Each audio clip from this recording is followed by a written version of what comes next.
Tax Guardian. This is part 2 of what Jesus taught about taxes.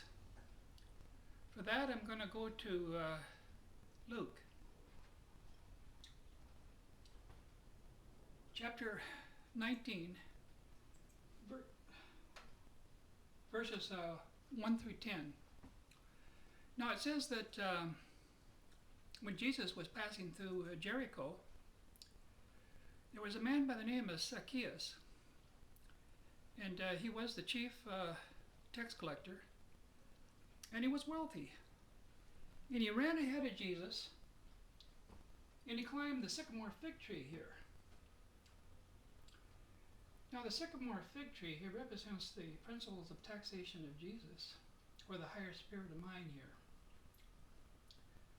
You can see that his feet here is standing on this limb here, and his left arm has a hold of this branch right here, and his right hand has a hold of this upper branch, which means that he wants to understand these principles of taxation human, but more rightly higher those of Jesus.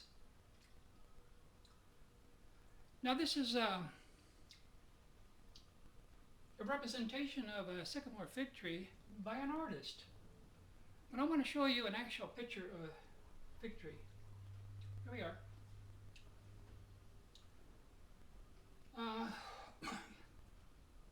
You see all these branches right here that spread out into different directions? They all join the trunk here. They represent different forms of income derived from the motherland or the country that you live in. Whether it be wages, business profits, dividends, capital gains, interest, rents, royalties, whatever, it's fair to tax those incomes derived from the country's natural resources here. Now, this branch here that goes out horizontal,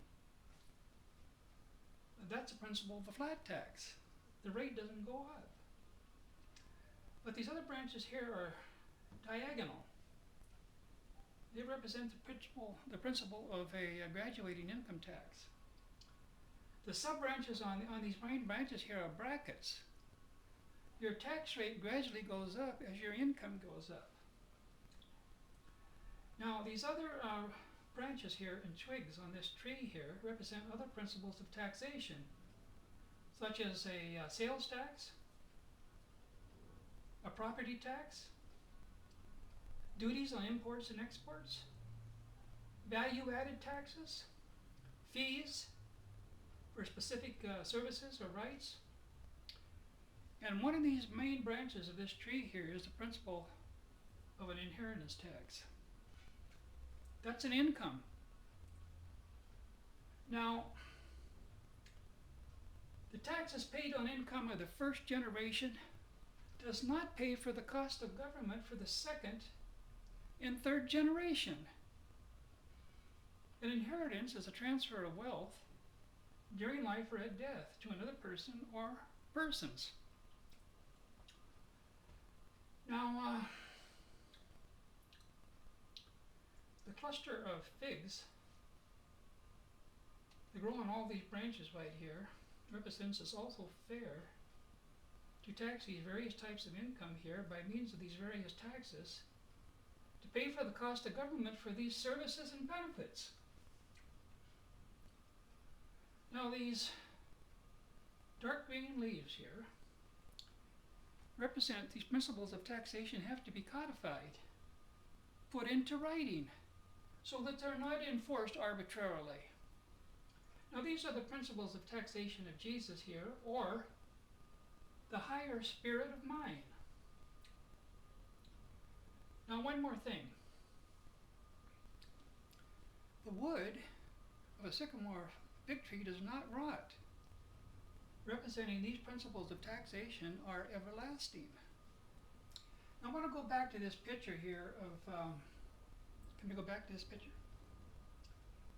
of Jesus and Zacchaeus in the sycamore fig tree here. Now this disc with the solitaire cross here behind the head of Jesus here represents the light of the sun, of principles human and divine.